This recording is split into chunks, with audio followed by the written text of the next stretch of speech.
Prior deportation, embattled former Banban Mayor Alice Guo needs to serve a sentence in the Philippines if she ever gets convicted, according to Senator Risa Hontiveros. During a press conference, Hontiveros echoes the words of Interagency Council Against Trafficking Undersecretary Nicholas T. regarding Guo's possible fate. Yun yung sinigurado ko sa DOJ, in particular kay Yusek T, na head ng Interagency Council Against Trafficking, na kahit magkaroon ng penalty of deportation sa kanya, kapag na-convict siya on any of those cases, she will first have to serve her sentence here in the Philippines. Hontiveros says Guo must face the consequences in the Philippines once the local courts prove that she has violated laws. So kumbaga, hindi lang free pass na madedeport at dun na lang niya harapin yung consequences sa kung saan bansa siya ide-deport, but she will have to face the consequences kapag mapatunay ng mga korte natin na nilabag niya ang mga batas ng ating republika. The Philippine National Police Criminal Investigation and Detection Group and the Presidential Anti-Organized Crime Commission previously filed a non-bailable qualified human trafficking charge against the suspended mayor over her alleged ties with Zone Yuan Technology Incorporated, an illegal Philippine offshore gaming operator hub in her town. The suspended mayor has been subjected to scrutiny not only because of her alleged pogo ties but also due to her questionable identity. On Thursday, the National Bureau of Investigation confirmed that the mayor's fingerprints matched those of a Chinese passport holder, Guo Huaping, who entered the Philippines as a 13-year-old on January 12, 2003 using a special investor resident visa.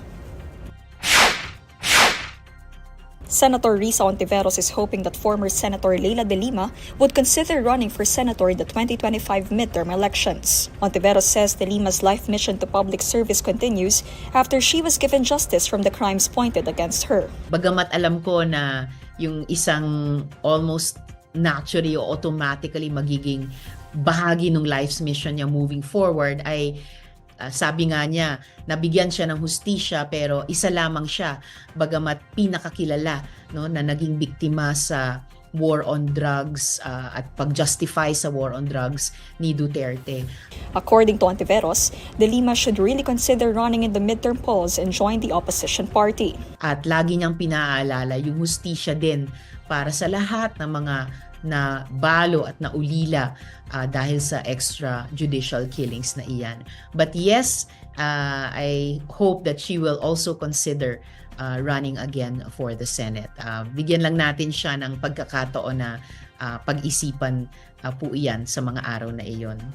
De Lima, who is a staunch critic of former President Rodrigo Duterte, was accused of being involved in the legal drug trade at the New Bilibid prison and was arrested in 2017. On June 24, the Muntinlupa Regional Trial Court acquitted her in the last drug-related case filed against her by the Duterte administration. Apart from De Lima, Senator Risa Hontiveros further says she had hoped that former Vice President Leni Robredo would also consider running for a Senate seat in the upcoming midterm elections. But Robredo earlier disclosed that running for senator is no longer included in her options for the elections, as she prefers to gun for the mayoral post of Naga City in Bicol. Filipino and Japanese officials are set to convene in a foreign and defense ministerial meeting, otherwise known as 2+2, on July 8, according to the Department of Foreign Affairs. In a statement, the DFA says Japanese Minister for Foreign Affairs Kamikawa Yoko and Minister of Defense Kihara Minoru will visit Manila to meet with Defense Secretary Gilberto Teodoro and Foreign Affairs Secretary Enrique Manalo. The DFA adds that the four ministers are expected to discuss bilateral defense and security issues affecting the region and exchange views on regional and international issues.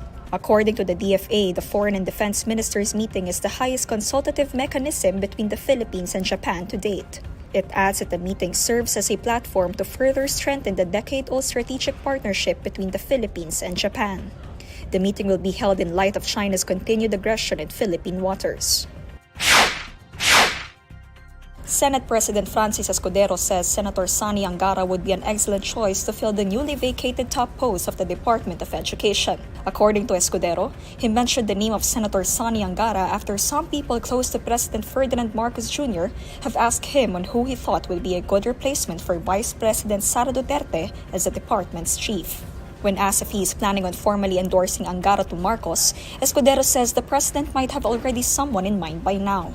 Meanwhile, Senator J.V. Ejercito likewise notes that Angara would be a good choice for the post. He says it would be a challenge that Angara might accept if given the opportunity.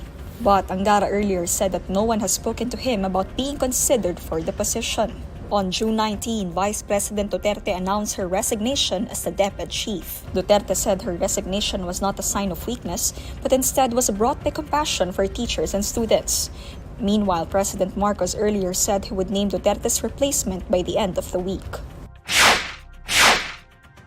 The Los Angeles Lakers drafted Bronny James, the oldest son of the NBA's all-time scoring leader and four-time champion LeBron James. Bronny James was taken with the number 55 overall pick deep in the second round in this year's draft. Bronny James played 1 year of college basketball at the University of Southern California and averaged 4.8 points, 2.8 rebounds, and 2.1 assists per game last season. The draft move doesn't guarantee that LeBron and Brony will actually play in a game together, nor does it even guarantee that Bronny James will be on the Lakers roster next season. But it certainly raises the possibility that it could happen in what would be an NBA first, a father-son on-court duo in the league simultaneously as players.